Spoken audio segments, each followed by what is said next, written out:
नमस्ते मेरे प्यारे दोस्तों, आज मैं आपको सुनाऊंगी विक्रम और बेताल की 5वीं कहानी। असली वर कौन। उज्जैन में महाबल नाम का एक राजा रहता था। उसके हरिदास नाम का एक दूत था जिसके महादेवी नाम की बड़ी सुंदर कन्या थी। जब वह विवाह योग्य हुई तो हरिदास को बहुत चिंता होने लगी। इसी बीच राजा ने उसे एक दूसरे राजा के पास भेजा। कई दिन चलकर हरिदास वहां पहुंचा।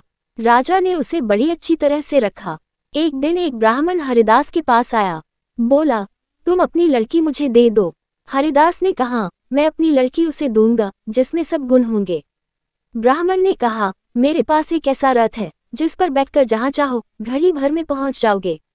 हरिदास बोला, ठीक है, सवेरे उसे ले आना। अगले दिन दोनों रथ पर बैठकर उज्जैन आ पहुंचे। दैवयोग से उससे पहले हरिदास का लड़का अपनी बहन को किसी दूसरे को और हरिदास की स्त्री अपनी लड़की को किसी तीसरे को देने का वादा कर चुकी थी। इस तरह 3 वर इकट्ठे हो गए। हरिदास सोचने लगा कि कन्या एक है, वह 3 है, क्या करे। इसी बीच एक राक्षस आया और कन्या को उठाकर विंध्याचल पहाड़ पर ले गया। तीनों वरों में एक ज्ञानी था। हरिदास ने उससे पूछा तो उसने बता दिया कि एक राक्षस लड़की को उड़ा ले गया है और वह विंध्याचल पहाड़ पर है। दूसरे ने कहा, मेरे रथ पर बैठकर चलो, जरा सी देरी में वहां पहुंच जाएंगे। तीसरा बोला, मैं शब्दवेदी तीर चलाना जानता हूँ, राक्षस को मार गिराऊंगा। वे सब रथ पर चढ़कर विंध्याचल पहुंचे और राक्षस को मारकर लड़की को बचा लाए।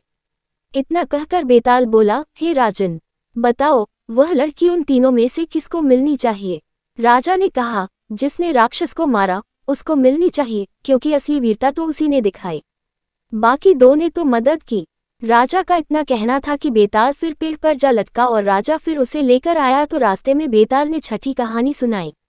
धन्यवाद दोस्तों। विक्रम और बेताल की छठी कहानी सुनने के लिए डिस्क्रिप्शन में दिए गए लिंक पर क्लिक करें या बेताल 25वीं प्लेलिस्ट में जाकर सारी कहानियां सुन सकते हैं।